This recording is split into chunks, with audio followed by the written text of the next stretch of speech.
Vamos estudar, né?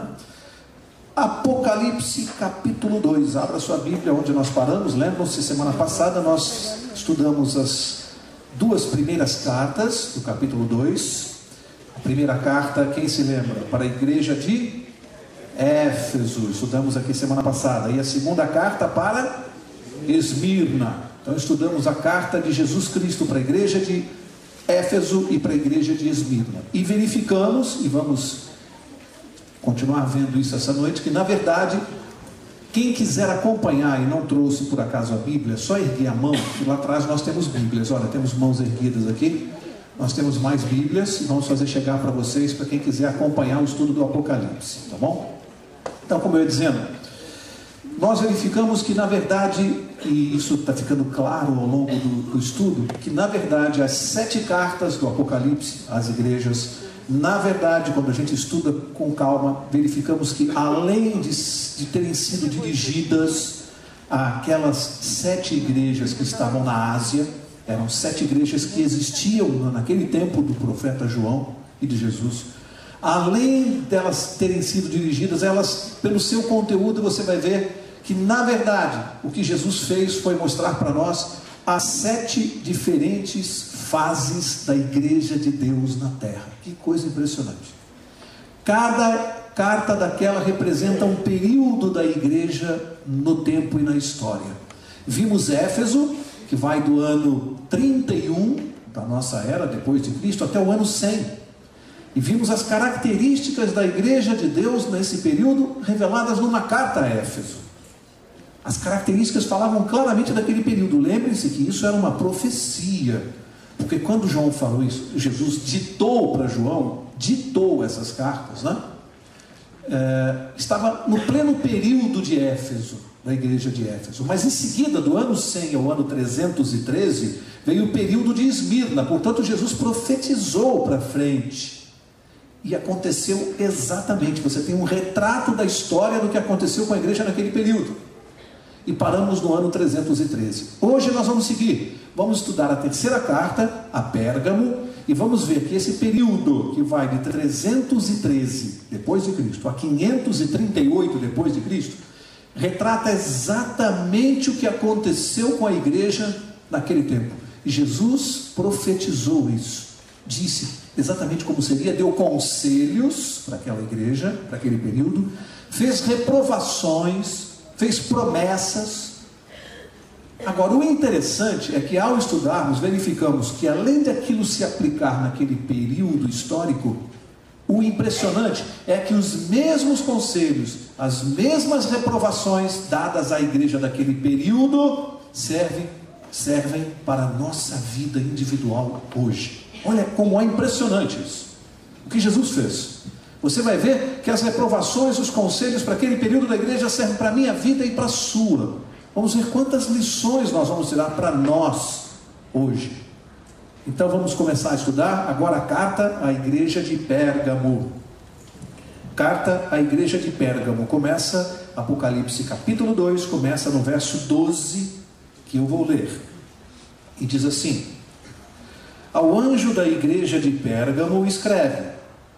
Jesus vai ditar para João, escreve aí: isto diz aquele que tem a espada afiada de 2 gumes. Quem é que está ditando para João? Portanto, quem está falando agora aqui é Jesus Cristo. Escreve aí o que eu vou dizer. Mas ele se apresenta aqui nesta carta, ele se apresenta como aquele que tem a espada de 2 gumes. E nós já dissemos que o nosso curso aqui não é um curso de adivinhação, nem de chute, e nem de ficar interpretando as coisas aqui. Você não veio aqui para ouvir uma pessoa aqui da frente e dizer: sabe o que isso aqui significa? Significa aquilo. Não, você não veio aqui para isso. Nós vamos mostrar pela Bíblia, pelo contexto dos versos e pelos textos bíblicos o que significa isso. Então Jesus se apresenta como a espada de 2 gumes. Vamos deixar a Bíblia dizer o que se refere, ou a que se refere isso. Marca essa página aqui de Apocalipse, que nós vamos ficar nela. Volta um pouquinho, algumas páginas atrás, até o livro de Hebreus. Poucas páginas atrás, você vai ter o livro de Hebreus. E o capítulo 4, no verso 12, a própria Bíblia, e não eu, a própria Bíblia vai dizer o que significa a espada de 2 gumes. Portanto, não se trata de uma interpretação. Hebreus capítulo 4, verso 12, e diz assim: pois a palavra de Deus é viva e eficaz, e mais cortante do que qualquer, o quê? Espada de 2 gumes, e penetra até o ponto de dividir alma e espírito, juntas e medulas, e é apta para discernir os pensamentos e intenções do coração. A Bíblia diz que a palavra de Deus é a espada de 2 gumes. E o que é essa espada que a palavra de Deus simboliza? O que é essa espada que simboliza a palavra de Deus? O que essa espada faz? Aqui está escrito: penetra na alma da pessoa, vai até lá dentro, divide a medula, e vai lá dentro, discerne os pensamentos do coração. Você consegue entender ou adivinhar o pensamento do coração de uma pessoa? Mas diz que a palavra de Deus faz isso. Ou seja, é impossível fugir de Deus.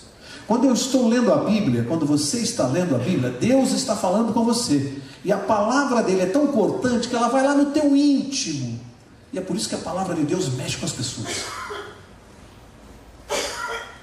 Eu li há algum tempo atrás uma declaração a respeito de Jesus que eu achei maravilhosa, de um homem que não é cristão, pelo menos não se apresenta como cristão, me pareceu que era um jornalista.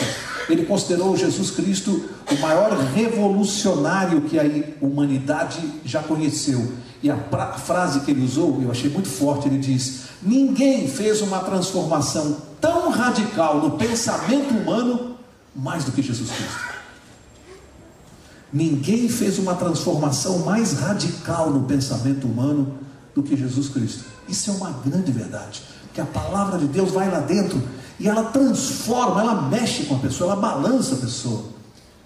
Por isso que a Bíblia diz: ó, escreve, quem vai falar com esta igreja de Pérgamo é aquele que tem a espada de 2 gumes. Por que a espada tem 2 gumes? A palavra de Deus, o Antigo e o Novo Testamento. Tem gente que pensa que só vale o Novo, mas a palavra de Deus tem quantos gumes? São eternos os 2? Valem os 2. Mas há também um outro sentido. Os 2 gumes é porque a palavra de Deus tem muitas promessas, mas também tem muitas advertências. 2 gumes. Promessas, mas tem reprovações, advertências.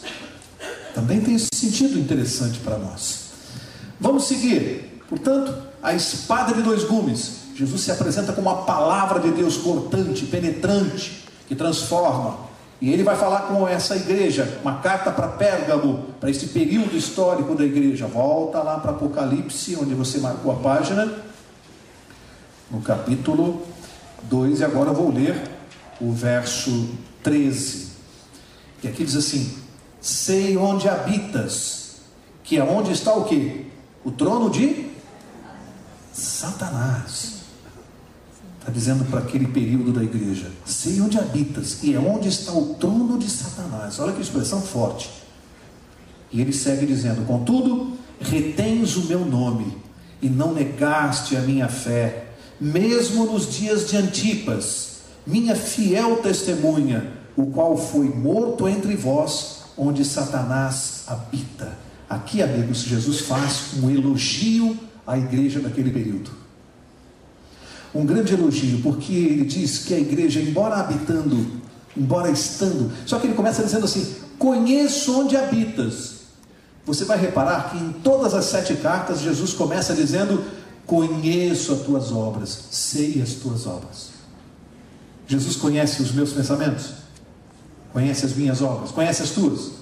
Esse é o Deus com o qual nós estamos nos relacionando aqui esta noite. Um Deus que olha para mim e para você e diz assim para mim e para você: Mauro, eu conheço as tuas obras, todas. Sabe todas as coisas, sempre soube. E ele, como sabe tudo, desde do princípio, ele está dizendo o que aconteceria com esse período da igreja. E ele faz uma revelação: ela habita onde está o trono de Satanás, naquele período. E faz um elogio que, embora habitando naquele local, que nós já vamos entender já do que ele está falando, ela reteve o seu nome, ela foi fiel, o que é muito difícil. Você estar próximo do trono de Satanás e se manter fiel a Deus. Era uma igreja fiel. E Jesus aqui dá uma característica, ele usa aqui uma expressão: retens o meu nome e não negaste a minha fé, mesmo nos dias de Antipas. E ele chama de Antipas a minha o quê? Fiel testemunha, o qual foi morto entre vós. Estudando esse assunto aqui, entre alguns autores diferentes, eu observei duas interpretações e eu acho que elas até não são conflitantes. Alguns entendem que Jesus mencionou esse Antipas e seria um tipo, um símbolo de todos aqueles que foram perseguidos, os mártires. E Jesus então teria dado o nome de Antipas. Antipas, a minha fiel testemunha, ou seja, todo aquele que foi morto, que foi perseguido, Jesus teria dado o nome de Antipas. Mas há autores que, investigando o significado do nome, dão a seguinte interpretação: Antipas é um nome composto, ele significa anti. O que quer dizer anti? Contra. Paz, pai, abreviatura de pai ou de papas? Papas, pai, papai, pai. Antipapas, um movimento contra o papado.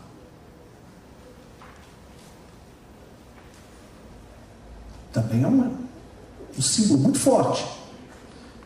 Alguns entendem que o significado do nome aqui é muito claro. Aqui Jesus está se referindo: esta é a minha fiel testemunha.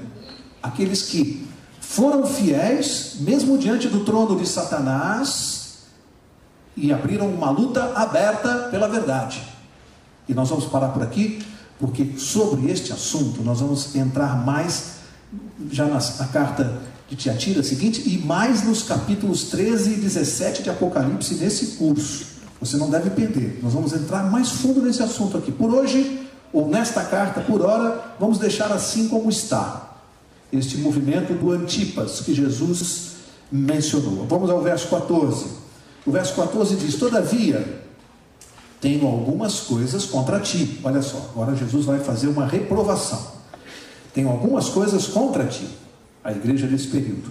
Tens aí os que seguem a doutrina de Balaão, o qual ensinava Balaque a lançar tropeços diante dos filhos de Israel. Jesus aqui está se referindo a um símbolo do Velho Testamento, a uma história do Velho Testamento. Levando-os a comer das coisas sacrificadas aos ídolos e praticar a prostituição. Por que Jesus está citando este fato aqui em relação a uma característica da igreja de Pérgamo? Por que ele está citando como reprovação que havia naquela igreja os que seguiam a doutrina de Balaão? E quando você vai ler lá no Velho Testamento, nós não temos tempo aqui essa noite, a história de Balaão está revelada lá, você percebe claramente que ela trata de um assunto resumido, que é a idolatria pagã.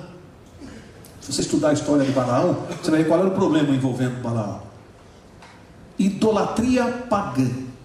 Então o que Jesus está dizendo é que o que ele tem contra a igreja naquele período é que ela estava aceitando a idolatria pagã, o paganismo ou alguns dos seus rituais, encobertamente, disfarçadamente começaram a penetrar na igreja.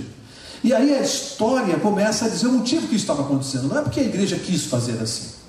A característica daquele período era a perseguição mortal, perseguição dos cristãos até a morte. E a igreja, para poder se manter viva e fugir das perseguições, é como se fosse assim: já que o inimigo, quando você não pode com o inimigo, o que você faz? Junte-se a ele. Como o paganismo não pôde contra o cristianismo, não pôde, porque o cristianismo é de Deus, é de Jesus, não pode vencê-lo. O que o inimigo fez? Já que não pode contra o cristianismo, fez amizade com ele. E aí o paganismo começou a entrar na igreja de maneira subreptícia, com algumas cerimônias, e ali foram introduzidas, segundo os autores que eu li, já naquela época você tem notícia da entrada das imagens nas igrejas. A idolatria às imagens, as velas, as procissões, as orações aos mortos foram entrando na igreja, costumes pagãos entrando no cristianismo a pretexto de nós permitimos isso e vocês param de nos perseguir, de nos matar. A causa até era justa. em troca da sobrevivência. Mas Jesus diz aqui na carta: tenho contra ti que vocês estão tolerando a doutrina de Balaão, o paganismo e a idolatria. Lembram-se que eu disse na quarta passada, respondendo a pergunta de uma pessoa, por que o livro de Apocalipse não foi escrito em uma linguagem clara? E eu disse: se tivesse sido na época, aqueles aos quais Jesus estava criticando teriam destruído este livro e essa mensagem. Só não fizeram porque não entenderam o que Jesus estava falando. Mas ele está falando aqui: tenho contra ti isso, contra esse período da igreja. Vocês estão permitindo a idolatria. E o paganismo está entrando na igreja. Mais adiante, interessante que, se você for analisar, o que começou a haver foi uma mútua convivência da transigência e da tolerância. Você transige aqui, eu transijo ali. Eu aceito isso que você faz e você permite que eu faça aquilo. Então eu louvo ao meu Deus aqui, que é o Deus do céu. Em contrapartida, você que adora o sol, você faz aqui a sua vela e a gente fica vivendo bem dentro da igreja. Transigência e tolerância. O que eu aprendo com isso? Amigos, em matéria espiritual, não pode haver transigência com princípios. É desastre na certa. É desastre. A gente tem que entender o que isso tem a ver com a nossa vida hoje. É que você, quando estiver diante da televisão, ouvindo as mensagens que são mandadas para nós, de ecumenismo, de paz na terra, cuidado, porque Jesus falou: eu não vim trazer paz, eu vim trazer espada. A palavra de Deus, a verdade. Não tem esse papo de ecumenismo, porque ecumenismo, para Satanás, significa isso: vamos ser todos aqui juntos, deixa ele fazer aquilo, você faz isso, o outro faz aquilo, cada um com a sua religião, e o Deus é o mesmo. É? Não é? Esse aqui é o recado de Jesus. Cuidado com isso aqui. Isso é um perigo. E aí, o que acontece? Por essa transigência e por essa tolerância, sabe o que começou a acontecer dentro da igreja? Você começou a ver o paganismo batizado. Pagãos batizados. Jesus está criticando, não sou eu que estou criticando, é ele. Tenho contra ti isso, apontando o defeito da igreja naquele período. Olha que coisa impressionante, naquele período histórico. Aí você vai para a história e vê que é certinho, bateu direitinho, porque foi exatamente naquele período que aconteceu isso. Isso começou com um imperador chamado Constantino. O que Constantino fez? Ele baixou um decreto, lei, determinando que a igreja de Roma era a igreja oficial do Estado. Ali a religião se misturou com a política. Então a igreja passou a ser uma igreja estatal. E aí o perigo, porque os mártires, os que eram mortos, era muito difícil resistir a uma igreja que era estatal, que tinha o poder de mandar matar. Porque isso tudo aconteceu naquele período histórico. E aí eu quero parar por aqui, só deixando para vocês para pensarem. Quando Jesus disse que, vou ler o que ele disse, né? Aqui no início do verso 13, lembra? Sei onde habitas, que é onde está o trono de Satanás. Aí você tem que ir para a história, para não ficar chutando. Onde estava habitando a igreja naquele período de Pérgamo? Em seguida, o poder dos reis de Pérgamo foi passado para quem? Para Roma. E aí Jesus falou: sei onde habitas, no trono de Satanás. Amigos, estou vendo gente com o olho arregalado olhando para mim. Está escrito aqui. Está escrito aqui. Isso a gente vai fazendo em doses homeopáticas para não matar ninguém. É devagarinho, um pouquinho hoje, outra manhã, para não matar ninguém do coração aqui. Mas nós dissemos que nesse curso você vai obter as revelações de Jesus Cristo. Coisas para nós sabermos, não é para ficar escondido, é para saber. E está escrito aqui para quem quiser. Por isso eu disse que se ele escrevesse claramente... Já imaginou se ele escrevesse aqui? Não deixariam chegar até nós, até o nosso tempo. Esse livro já tinha sido há muito tempo destruído. Então ele foi dando dicas. Agora eu quero seguir. Verso 15. Assim tens também alguns que seguem a doutrina dos nicolaítas. Nós estudamos isso aqui no estudo passado, porque a doutrina dos nicolaítas já era mencionada na carta aos Efésios. Qual é a diferença? É que Jesus agora já chama de uma doutrina. Enquanto na carta aos Efésios ele dizia que era praticada por alguns, olha o que a apostasia faz. Quando chega no período de Pérgamo, séculos depois, a apostasia já se tornou uma doutrina. E o que é a doutrina dos nicolaítas que nós falamos na quarta passada? Lembram-se? Duas características. Vamos relembrar. Primeira, o que pensavam os nicolaítas? Eles acreditavam que a natureza carnal, humana, carnal, não conseguia ser subjugada. E em cima dessa tese eles pensavam assim: é impossível você não adulterar. É impossível. Então eles separavam a natureza carnal da espiritual e achavam que você podia ser salvo mesmo adulterando, porque é impossível conter a natureza carnal. Pensamento dos nicolaítas. Então eles separavam. E a segunda coisa que eles faziam, eles acreditavam piamente que você era salvo por ser salvo apenas por acreditar em Jesus, pela fé em Jesus, você estava dispensado de guardar a lei. Isso era centro da doutrina nicolaíta, tempo de Jesus. Jesus está aceitando ou criticando essa doutrina? Aqui, o que você leu aqui? Portanto, quando alguém diz que é salvo e está dispensado de guardar os mandamentos, é aceito ou criticado por Jesus? Está aqui. É velho isso aqui, não é novo não, isso não é teologia nova, isso é coisa velha, isso aqui é antigo. Esse negócio de dizer que só acreditar em Jesus você está dispensado de guardar a lei, de outras coisas, isso aqui é velho. Só que Jesus não aceita isso não, criticou aqui, claramente. Verso 16, agora vem o conselho de Jesus. Mais que um conselho, é um apelo, né? O que ele diz para aquela igreja? Arrepende-te, pois, senão em breve virei a ti e contra eles batalharei com a espada da minha boca. O que é a espada? Com o que Jesus vai batalhar? Com a palavra de Deus. Com o que eu e você temos que batalhar? Com o que? Com a palavra de Deus.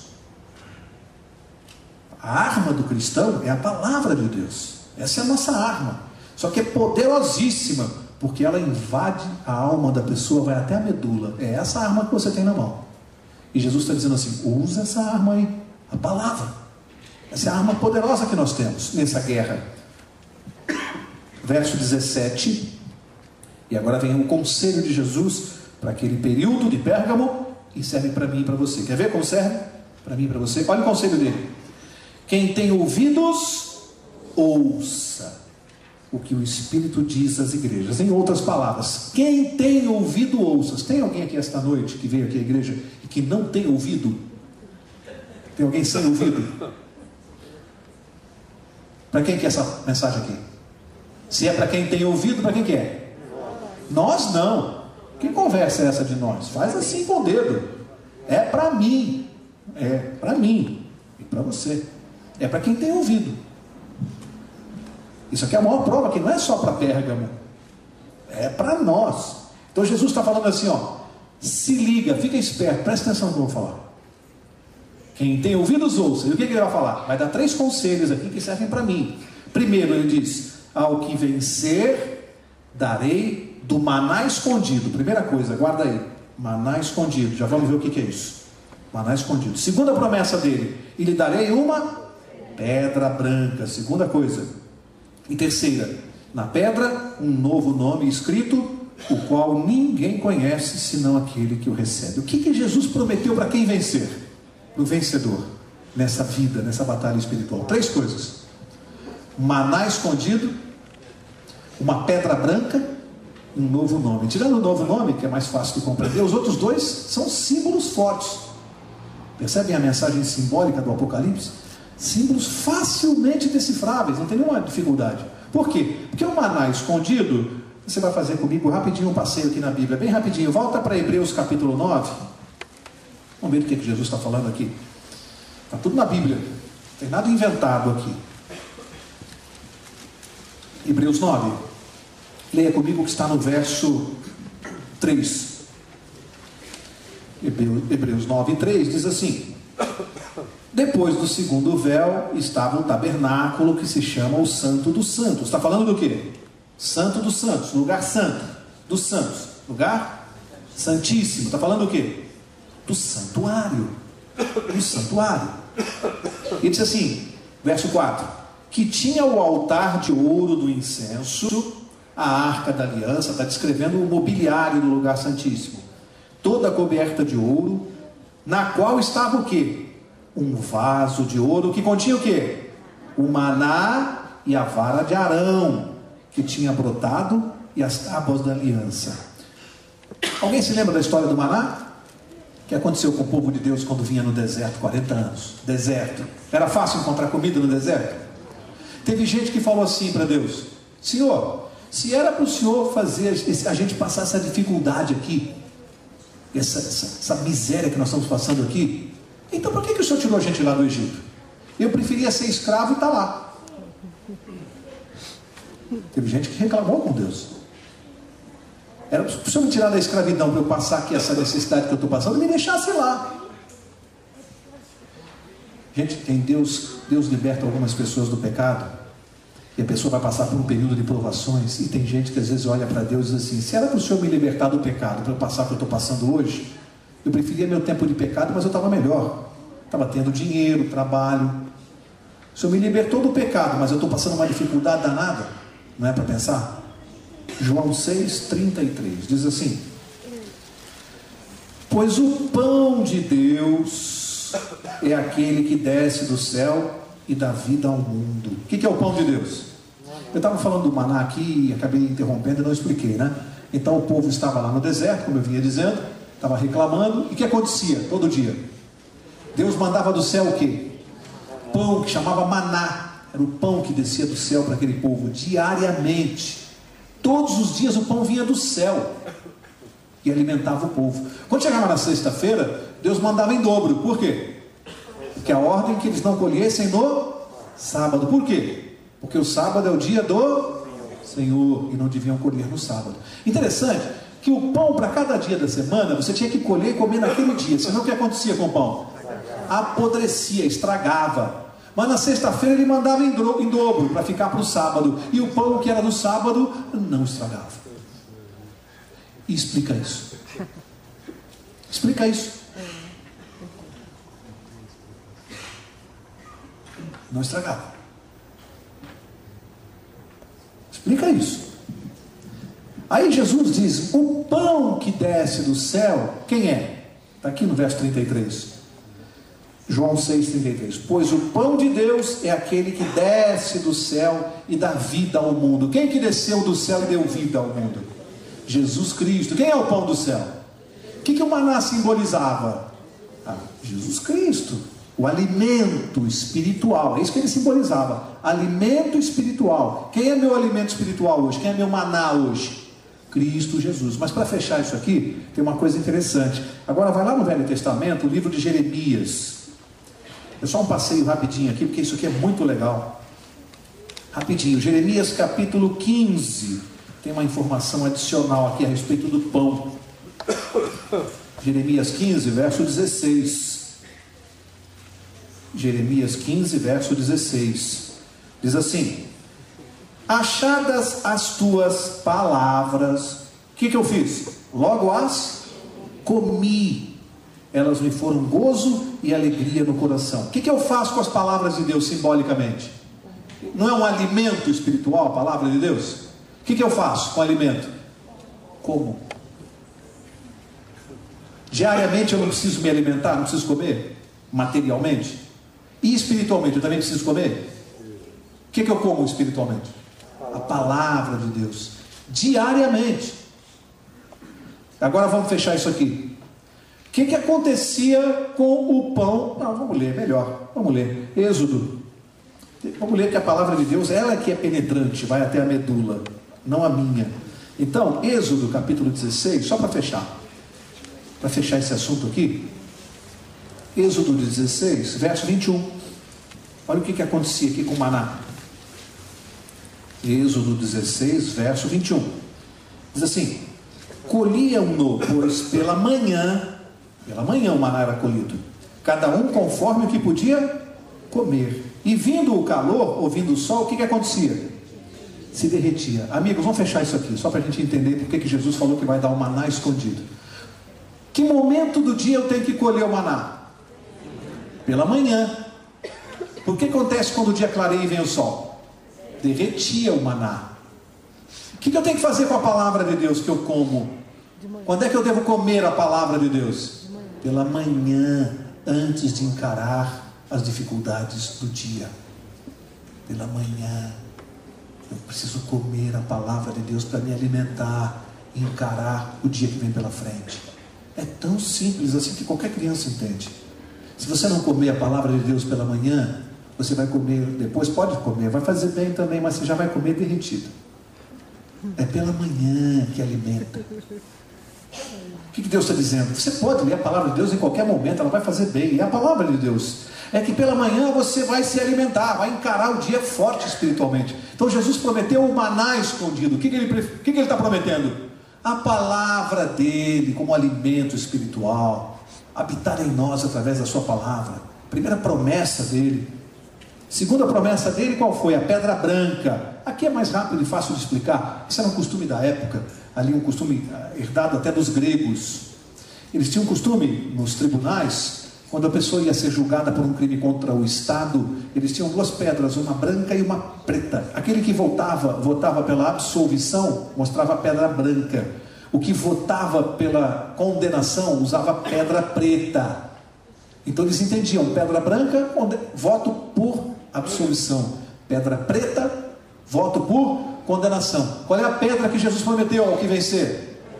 Branca. O que ele está dizendo? Está prometendo ao que vencer o quê? A absolvição da condenação que o pecado nos traz. Vou dar a pedra branca, você está absolvido. Só para que vencer.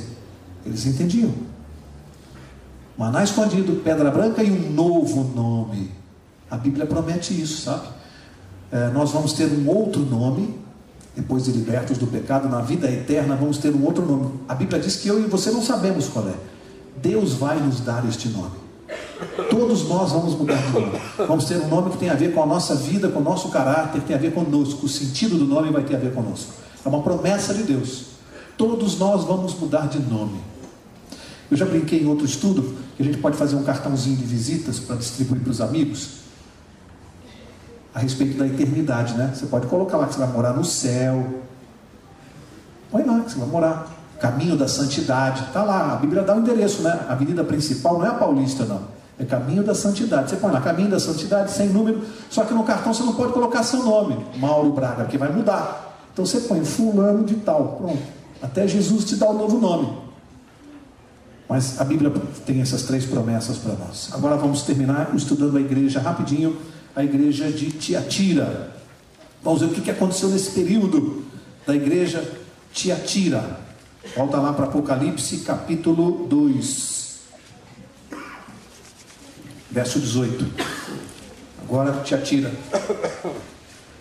2,18 diz assim: ao anjo da igreja de Tiatira escreve, e isto diz. Agora, como é que Jesus se apresenta? Na carta anterior ele se apresentou como é que ele se apresentou? A espada de dois gumes. Para esse período ele vai se apresentar com um nome diferente, e é a única vez no livro de Apocalipse que Jesus se apresenta com o título o Filho de Deus. A única vez no livro de Apocalipse. Por que ele mudou e se apresentou como Filho de Deus? Você já vai entender. Lembram-se quem está governando agora nesse período?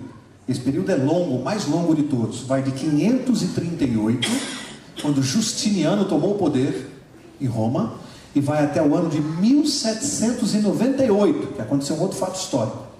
Quase 1000 anos, mais de 1000 anos, 1260 anos, que é uma outra profecia, que nós vamos estudar depois, mais para frente. 1260 anos. Aqui se cumpre uma outra profecia. Mais de 1000 anos, que pega exatamente o período da Inquisição, período em que a igreja romana perseguia e matava quem? Você pode responder os cristãos, está certo, mas a resposta é todos aqueles que não aceitavam a autoridade papal. Aquele que vivesse naquele período e não aceitasse a autoridade suprema do Papa, lembra-se, a igreja se confundia com o Estado.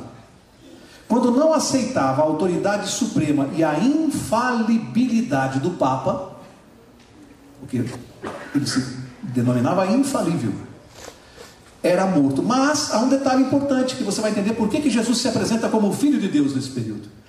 É porque esta autoridade da igreja de Roma, que tinha algumas insígnias, alguma veio lá de Pérgamo, porque o rei de Pérgamo tinha um título, você pode encontrar isso em enciclopédias.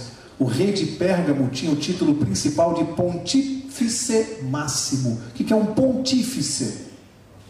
É um edificador de pontes. Pontífice Máximo era o maior edificador de pontes. Isso nos faz lembrar, é uma história longa que não vai dar para falar aqui, a Torre de Babel, quando o homem quis fazer uma ponte da terra para o céu. Agora vem de novo no período de Tiatira, e o homem quer estabelecer uma ponte entre o céu e a terra, e aí tem o Pontífice Máximo. Acontece que este governante principal da igreja daquela época, que perseguia os cristãos, ele tinha um título, uma tiara na sua testa. Quem se lembra? Vicarius Filii Dei. O que significa Vicarius Filii Dei? Alguém sabe? Vicarius, o substituto. Filii, com I, filho de. Dei, Deus. Substituto do Filho de Deus. Até hoje é utilizado como substituto do Filho de Deus na terra. Como o representante principal da igreja romana se dizia o substituto do Filho de Deus na terra, Jesus se apresenta e diz: eu sou o Filho de Deus, não tenho substitutos. É à toa que ele se apresenta assim? Só aqui ele se apresenta como Filho de Deus, exatamente por causa do que estava acontecendo nesse período. Só aqui. Coincidência? Você decide se é uma coincidência. Vamos seguir, verso 19. E aqui diz... uma coisa interessante que eu não posso deixar de falar sobre Tiatira, além do período, é que havia uma circunstância especial. Tiatira tinha a indústria principal daquela cidade de Tiatira, era a indústria de fundição. Fundia cobre, essas coisas. E depois de um certo tempo passou a se tornar uma cidade muito conhecida pelo comércio de tecidos. E o tecido tinha uma cor especial, a maior parte dos tecidos, que era o vermelho e o púrpura. Essas duas cores. Você quando lê lá Paulo, no livro de Atos, ele fala da conversão de uma mulher que era de Tiatira e vendia esses panos, vermelho e púrpura. Essa é uma característica interessante, porque aqui, mais adiante, no final do verso 18, Jesus diz o Filho de Deus que tem os olhos como chama de fogo, e os pés semelhantes a latão reluzente. Latão reluzente, cobre fundido.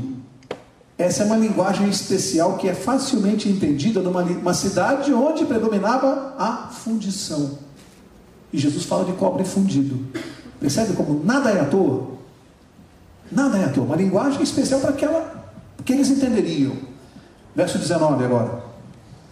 Conheço as tuas obras. Olha aí, mais uma vez Jesus dizendo: eu conheço as tuas obras, o teu amor, o teu serviço, a tua fé, a tua perseverança, e sei que as tuas últimas obras são mais numerosas do que as primeiras. Aí você vai para a história e vai ver o que aconteceu no período de Tiatira, e as tuas últimas obras são melhores do que as primeiras. No final do período de Tiatira, ano de 1798, historicamente o que estava acontecendo? O movimento de reforma do protestantismo. Estão se lembrados? Estão lembrados? Lutero e os outros, vários, eu não lembro o nome de todos aqui agora. Reforma. Jesus dizendo: as tuas últimas obras são melhores do que as primeiras. Porque o que Lutero fez? E os povos que lutaram contra aquela perseguição, valdenses e tantos outros, eles se escondiam e eles copiavam os versos bíblicos um atrás do outro e faziam reproduções da Bíblia Sagrada, e defendiam que era só a Bíblia que valia, só a palavra de Deus, quando o pensamento estatal é que a autoridade papal. Então, se você não acredita na autoridade do Papa, mas só na palavra de Deus, você é morto, fogueira. Eles consideravam isso um desafio. Portanto, quando começaram a trazer de volta o povo para a Bíblia, isso foi o movimento da reforma, Jesus disse: as tuas últimas obras são melhores do que as primeiras, elogiando aquele trabalho da reforma. Vamos avançar, verso 20. Olha só, reprovação. Olha a reprovação para o período de Tiatira. Mas tenho contra ti que toleras a Jezabel, mulher que se diz profetiza. Com o seu ensino ela engana os meus servos, seduzindo-os a se prostituírem e a comerem das coisas sacrificadas aos ídolos. Vamos decifrar a linguagem simbólica, aqui são só símbolos. Já estudamos aqui, agora vamos usar o que nós estudamos. Mulher, tenho contra ti que toleras a Jezabel, uma mulher que se faz de profetiza. Uma mulher, o que é mulher em linguagem profética? Já sabemos que é uma igreja. De quem Jesus está falando? De uma igreja que se faz passar por profetiza. O que essa igreja está fazendo? Primeiro vamos pensar uma coisa. Jezabel é uma igreja. Se no livro de Apocalipse, nós vamos estudar no capítulo 12, que a igreja de Deus, essa que nós estamos estudando aqui, ela se apresenta no capítulo 12 como uma virgem pura. Se existe a igreja de Deus, que é uma virgem pura, mas ele é contra a Jezabel, que simboliza uma igreja falsa, portanto nós temos aqui um paralelo entre a igreja de Deus e uma igreja falsa. O que esta igreja falsa está fazendo que Jesus condena? Diz aqui, com o seu ensino, o que ela faz? Engana os meus servos, seduzindo-os a se prostituírem e comerem coisas sacrificadas aos ídolos. Aqui está falando que o que ela faz, ela engana os servos de Deus com duas coisas: prostituição e idolatria. Que prostituição é essa? É prostituição no sentido que nós conhecemos? Não, a linguagem aqui é simbólica. Qual é a arma do cristão? A espada, a palavra. O que essa igreja faz falsa para enganar os servos de Deus? Prostitui o que? A verdade. A questão aqui é espiritual. E traz o que? A idolatria. Essa igreja está usando duas coisas para seduzir o povo de Deus e enganar. Enganar, não sou eu que estou dizendo, é a Bíblia. A Bíblia diz que é para enganar. Ela engana com uma doutrina que não é cristã, uma igreja fazendo isso. Enganando o povo de Deus com uma doutrina que não é cristã. Isso aqui é muito sério. E depois ela traz o que para dentro da igreja? Idolatria, que vem do paganismo. E aí vem as imagens, as velas, as procissões, missa para morto, e aí vem uma série de coisas. Ela começa a trazer paganismo para dentro da igreja. Quem está dizendo isso aqui, amigos, é Jesus Cristo, não sou eu. Ele diz que o que ele tem contra esse período é que tolera a Jezabel. Agora, é uma coisa interessante, quando a gente vê a Jezabel lá do Velho Testamento, porque Jesus usou uma personagem do Velho Testamento, e não foi à toa que ele usou Jezabel. Ele tem algumas características na vida desta mulher que ele quer se referir à igreja. Aí eu fui lá estudar Jezabel e anotei aqui algumas características da Jezabel lá do Antigo Testamento. Primeiro, quem era Jezabel? Era uma pagã. Ela se casou com que rei?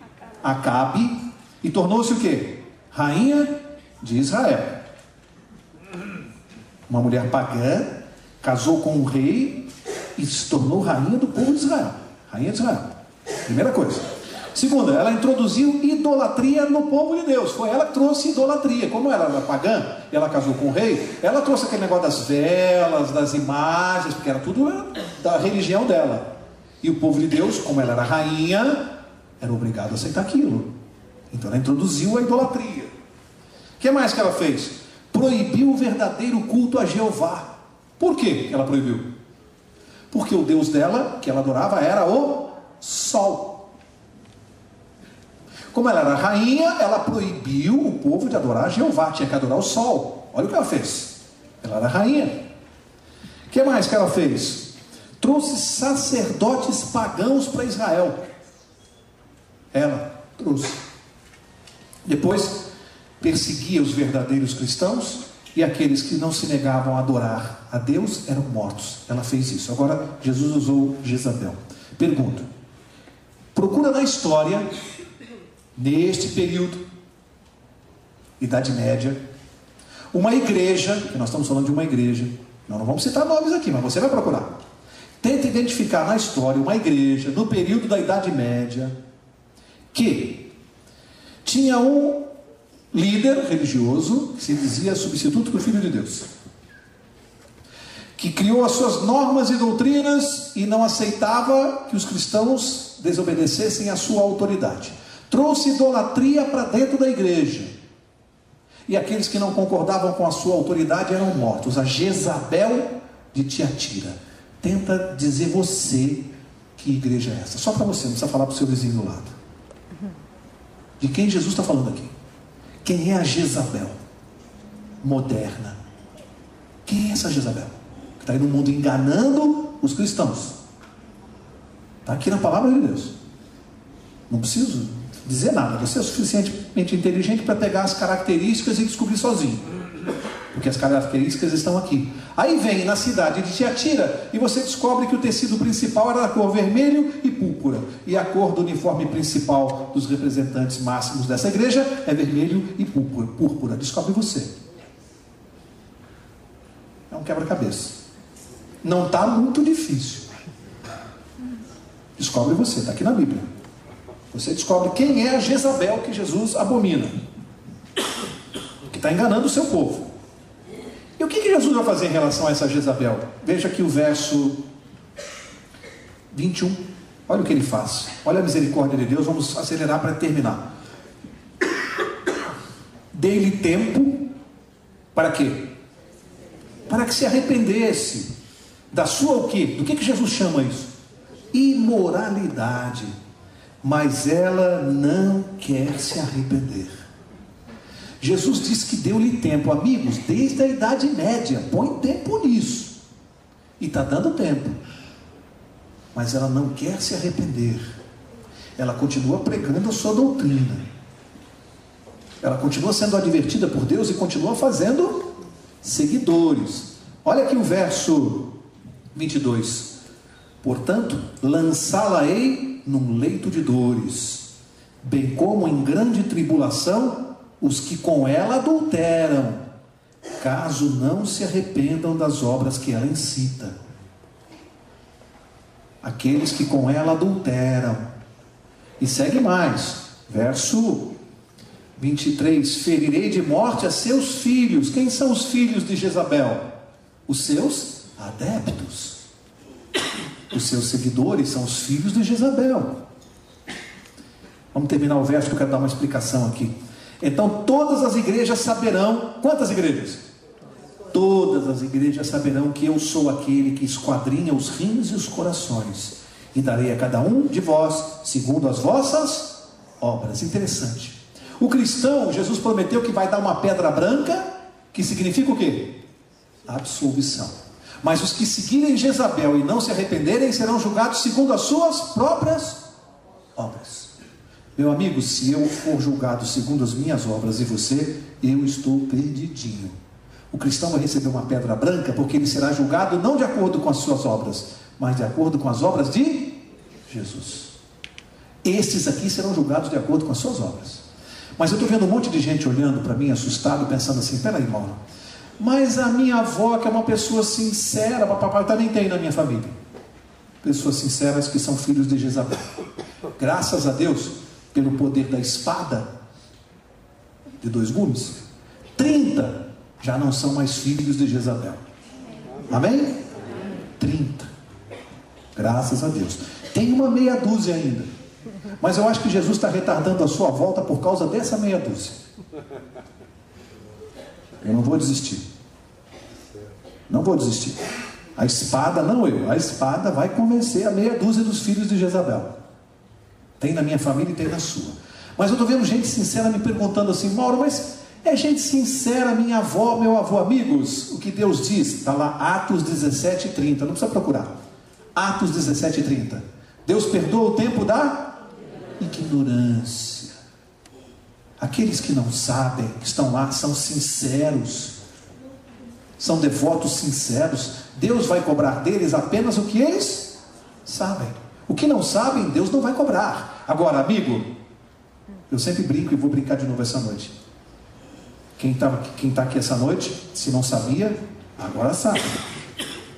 E eu sempre brinco assim, tem gente que vem e fala assim, então não deveria ter vindo. Aí não saberia. Não funciona assim. Sabe por que não funciona assim? Porque a Bíblia diz que Deus perdoa o tempo da ignorância. Ignorar é não saber, é desconhecer. Aqui não é um sentido pejorativo, não é ignorância, burrice, violência, não. Ignorância é desconhecimento. Deus perdoa aquele que não sabe, mas Deus não perdoa aquele que não quer saber. Isso é uma coisa totalmente diferente. Se você veio aqui essa noite e soube, é porque Deus providenciou para você saber e vai providenciar para que todos saibam. E há pessoas que até hoje não sabem, não por ignorância, mas porque não querem saber. O que Jesus falou? Dei tempo para se arrepender, mas ela não quer. É diferente. Existem filhos de Jezabel que não querem. Esses não serão perdoados. Não querem saber. E tem raiva de quem sabe. Esses é outro tratamento. Então não confunda ignorância, desconhecimento com não querer saber. É diferente. Portanto, Deus vai tratar cada um segundo as suas obras. Para encerrar, eu estou no verso 24. Digo-vos, porém, a vós, os demais que estão em Tiatira, a todos quantos não têm esta doutrina e não conheceram como dizem. Olha o que significa essa doutrina para Jesus. E não conheceram como dizem o quê?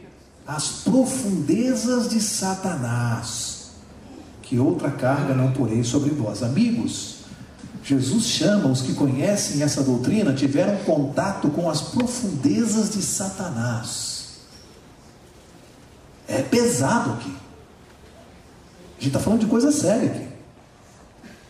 Ele está cuidando, está dizendo, arrepende-te, são séculos, já vai 1 milênio de imploração de Deus, arrepende-te, sai daí. Lá em Apocalipse 18 diz assim, sai dela, povo meu. Povo meu, é gente de Deus que está no lugar errado, não é gente do diabo, é gente de Deus no lugar errado. E Deus está dizendo, sai daí, aí não é lugar para você. Sai dela, povo meu, sabe? Só um parênteses aqui para a gente encerrar. É um parênteses interessante. Há pessoas que às vezes não querem saber e a gente mostra um verso, 2, 3, 50, 100 versos sobre o assunto. E às vezes tem aquela pessoa que pega, não quer saber, além de não saber, ele fica lendo a Bíblia para encontrar um verso que ele tente dar uma interpretação em um único verso que justifique o que ele crê. Num único verso, numa interpretação dele, pessoal. E aí eu me lembro da história daquele sujeito que entrou numa sala com uma sacola de arco de flechas nas costas. Um salão grande assim. Sala vazia, um auditório assim vazio. Entrou lá, ficou uns 10 minutos, daqui a pouco saiu, a sacola vazia, sem nenhuma flecha. O vigia achou estranho, foi lá, entrou na sala. Quando ele entrou, todas as flechas na parede, bem no centro do alvo, todos os círculos, todas elas no centro. O vigia falou, que coisa impressionante, esse cara tem uma pontaria que não é brincadeira. Foi atrás dele, tocou no ombro e falou, rapaz, vem cá, rapaz, tu tem uma pontaria? Como é que você acertou todas no alvo? Ele falou, não, eu não fiz isso, eu entrei aqui, peguei e comecei a tirar flecha para tudo quanto é lugar nas paredes. Depois que eu cravei as flechas todas, eu fui lá e fiz um círculo em volta de cada uma. Tem gente estudando Bíblia assim. O cara quer defender uma tese, aí ele solta as flechas. Aí depois ele vai lá e procura um verso bíblico para ver se consegue defender a tese dele. Não é assim que se estuda a Bíblia. Não tira o texto do contexto. Tem gente que tem uma ideia, aí ele quer buscar um verso para justificar aquela ideia. Aí ele vai lendo para ver se encontra algum verso parecido com o que ele pensa. Aí ele dá uma interpretação totalmente equivocada, porque o verso tem que se prestar àquilo que ele quer dizer, e não o que o verso está dizendo. Portanto, para encerrar, Jesus está apelando. Eu li hoje, por acaso hoje, num livro, estava escrito assim, olha que frase até bonita, de efeito, né? Diz assim, o poeta disse uma vez que a vida é desenhada sem borracha. a vida é desenhada sem borracha, ou seja, não dá para apagar o que você fez, não tem mais volta. Eu escrevi assim a caneta: não é verdade, Jesus é a borracha. Porque na minha vida como cristão, tudo que eu faço de errado, se eu creio nele, ele vai lá e apaga. Jesus apaga. O poeta pode saber muito de poesia, mas não entende nada de Jesus Cristo. Ele apaga. O cristão, a cada dia tem uma página nova, limpinha para ele escrever. Porque o que está errado, se eu ficar de joelhos, Jesus já apagou. Levantei da oração, está apagado. É assim que funciona. Último verso. Verso 26, não, verso 25. O que tendes, retende-o até que eu venha. O que tendes, retende-o, guarda até que eu venha. O que a igreja tem que Jesus mandou guardar até que ele volte? Pensa aí.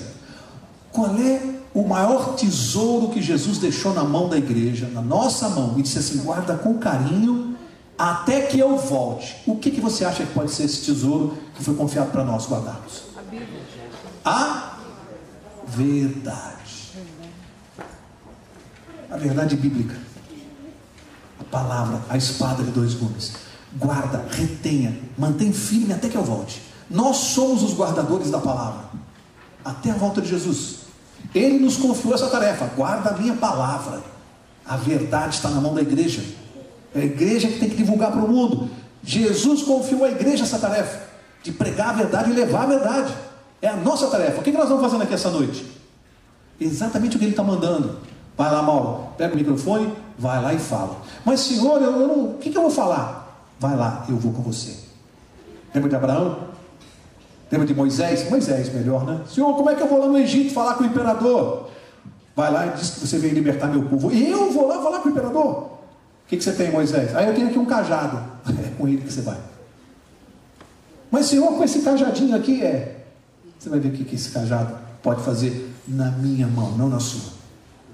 Então Deus fala para a gente: vai lá e fala. Mas eu não sei pregar, Senhor. Vai lá e fala, eu vou com você.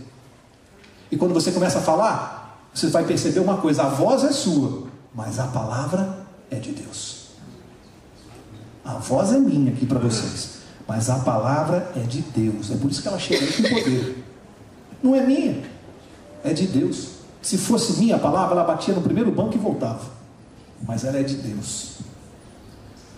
Quero encerrar os últimos 3 versos, né? Ao que vencer, verso 26.